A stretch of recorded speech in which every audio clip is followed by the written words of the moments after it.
As you know, I need to declare an interest before I start this, went to Otago University.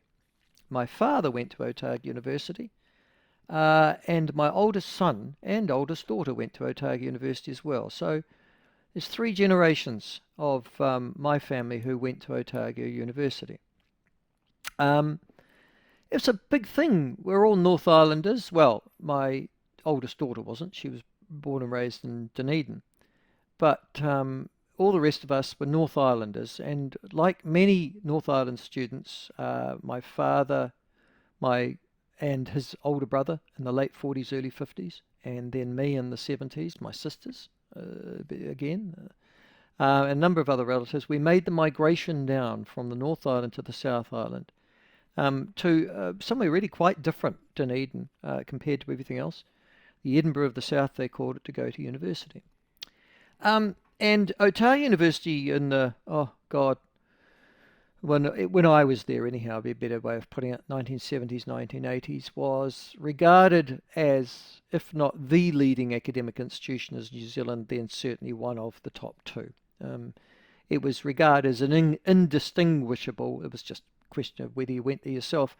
Auckland and Otago were considered, and Auckland and Otago regarded themselves on the international stage as being two of the leading universities in the world. Not just now, admittedly, they weren't Oxford or Cambridge, they weren't Yale or Harvard, but dear Lord, they were right up there. And there was no Australian university that was considered to be any particularly better than either Auckland or Otago. And that was, God, what's that, 40 odd years ago? Or 30, yeah, 40 years ago. And the most prestigious of all of those prestigious schools at that prestigious University of Otago was the med school. The med school was considered to be, in the 1970s and 1980s, but well before then as well, only for the elite academics of this country. Only the brightest of the bright could get access to the med school. And it was done by dint of examination, and then later on by examination and interview. But essentially to make sure that you weren't somebody who was completely psychotic, because they did get a few very, very bright psychotics into med school, and suddenly worked out the idea of putting them anywhere in a clinical situation, particularly with women undressed, would have been a mistake. And then there were always the very bright, odd people who might go on and split the atom one day, but you wouldn't let them within cooey of a small child. And certainly their lack of empathy was, well, frankly, their probably most distinguishing characteristic. So they added an interview. I think when I was at university, they added an interview just to weed out, the clearly sociopathic amongst the very bright. All right, psychometric testing, if you like, at a very early and rudimentary stage. All right. But it is still, if you go to the academic institutions of Auckland and Canterbury, they're two most august and most able, if you like, the most elite of the schools contained within those universities and the med schools. And to this day, no different than my day, 40 odd years ago. Literally thousands of kids practice or do an undergraduate degree or a first year of what they call health sciences, I think it is, Otago, for the point and purpose of getting access to the med school. And there, I don't know why you'd want to become a medical doctor, but people do, but nonetheless, off they go and they train. And it has always been tough. I think in my year, my cousin got in. So I was doing my first year at university, I had my gap year. My cousin, he got in and did he have two A's, an A minus and a B plus? And he was on the fringe. He was very concerned that wouldn't be enough to get him in. Two A's, an A minus and a B plus for his 4 subjects, which I thought was pretty bloody good considering I had an awful lot of C's in my first year. Anyhow, doesn't matter, he got in. I became an orthopaedic surgeon. Retired now. Lives just down the road at Lake Hayes, of all the places. I became an orthopaedic surgeon, as I said. It hasn't got any, but it's got, actually, if anything, the academic ability to get into med schools in actual fact got tougher. Now, and the number of places is constricted as well. They used to take most of them as undergraduates straight after that first year at school. Some you could get access, first year at university. Some you could get access straight from school. You did very well in your scholarship or something like that, and you'd be accepted automatically. But things have changed. All right, that's fine.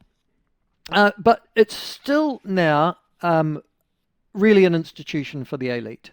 And you've got to be very, very bright to get in.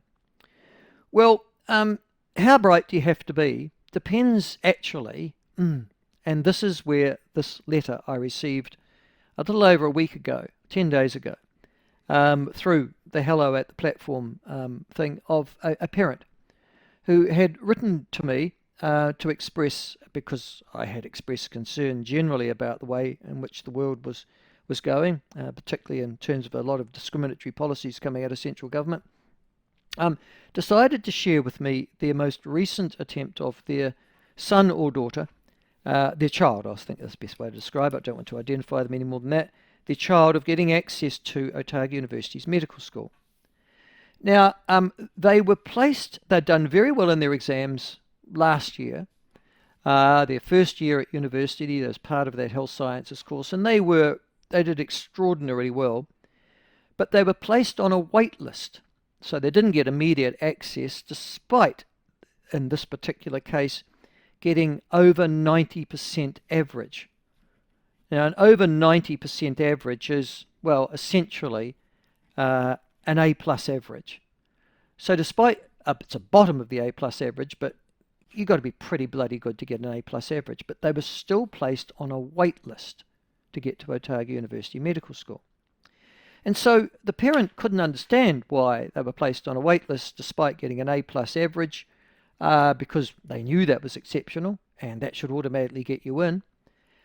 So they inquired under the Official Information Act and of Otago University. Well, how did that happen? You know, how else did other people get into med school?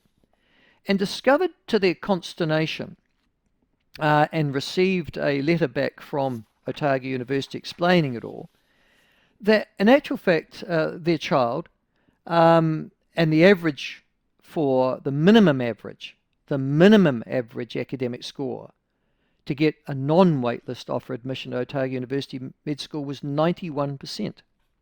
91%. I'm just rounding it up. It's 90.86%, but 91%. All right. And they went, okay, well, my child didn't get that. They got 90% compared to 91%. That's why they were waitlisted. But also they then went down and worked out, well, and fortunately asked the question, yes, but what other pathways could you get into Otago University School? Oh, well, you could be Maori. What did you need if you were a Maori student to get into Otago University's if my child couldn't get in with 90%? Well, if you were Maori or Indigenous Pacific, you only needed, wait for this, Josh, a 65% average. I had heard that one, actually. 65% average. So they were struck by, and if you were a refugee, or the child of a refugee presumably, you needed 71% average, Josh, not 90%. And as the parent points out to me, they were stunned by this because they also knew that there was an external, what they call universal clinical aptitude test. It's a bit like a psychometric test, if you like. And it was also required for entry into med school. It has a number of sections, including an IQ test, along with ethical questions relating to the health field. But there is no such requirement for the pathway students, that's the Maori, Pacific or refugee students, to actually sit the same psychometric test, which is mind-boggling. They then go on to point out in their letter, now some of the pathway groups are capped for numbers, but Maori are not. So if you're a Pacific Islander or you're a refugee or you come from a rural background, you're capped. You can only have X amount of places. But some of the pathway groups are capped for numbers. Maori are not. If you're Maori or of Maori descent and you get 65%, you automatically receive an offer into Otago University's med school. Now, at the start of this year, we then faced, the parent says, the very real possibility of having to explain to our child that their dream of becoming a doctor was no longer possible, not because of the amount of hard work and study that they had put in, but because of their ethnicity. And hundreds of others of smarter students are not so fortunate. I'd love to hear a politician or the university give a face-to-face explanation to any one of those hundreds of overachieving individuals seeking to get into Otago University's medical school who are just starting their career as to why the medical school doesn't want them, even though they might have scored 20, 25 points higher and passed the psychometric testing to get into that particular august institution. The teacher goes on, the parent goes on to say, the country is worried about us losing our educated and skilled workers, but these are our smartest kids and our future working generation being told they aren't wanted here, so why would any of them want to stay? The letter writer goes on to say that amongst all this particular student's peer group, when they were asked the question later on this year as to what they intend to do with their degree, most of the students who were like their child said probably get out of New Zealand. But most of the people who were of Maori backgrounds said stay here. Well, of course they would, because they'd find it very difficult to get a job at a clinical place overseas when you only can get 65% in your stage 1 average at your stage 1 of an undergraduate degree. Dear Lord, 65% at the moment, it's almost like a boondoggle. It's a repeat almost of the 7th form at stage 1 level in university undergraduates at the moment, but there you go. But I just thought I'd raise that with you just to show the extraordinary thought that it's still going on, that 90% doesn't get you in, but 65% if you're Maori, that there's no psychometric testing if you're Maori, but there is for everybody else, and that it's open access for Maori, but it's not open access for everybody else either. And then, of course, as they pointed out, once they get into med school, they're babied along, those particular students, to try and get them to pass. They're given additional support and learning to get them to pass what is actually still a quite difficult course. Unsurprisingly, not all of them passed it, which makes it even worse. Those students who then drop out of med school because they can't academically handle it, because they couldn't academically handle it, that's why they got 65% in their first year, now leave med school with a massive debt, no degree, and you would expect a fairly chastened confidence. So you're not exactly assisting or aiding those people at all. In fact, you've made things much worse for them and haven't given them option to a career that frankly they would be much better suited to, both intellectually, socially and culturally, one presumes. But that is the nature of discrimination in society.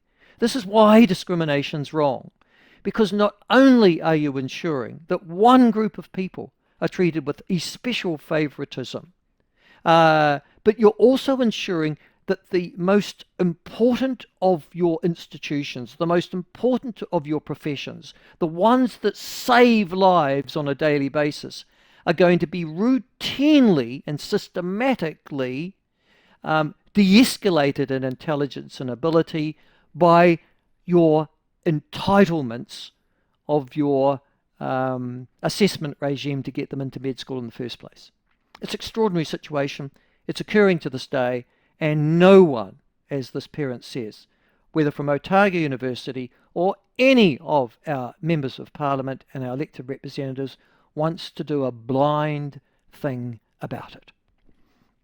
Good luck, New Zealand, if that's our future. Good luck, the New Zealand medical profession.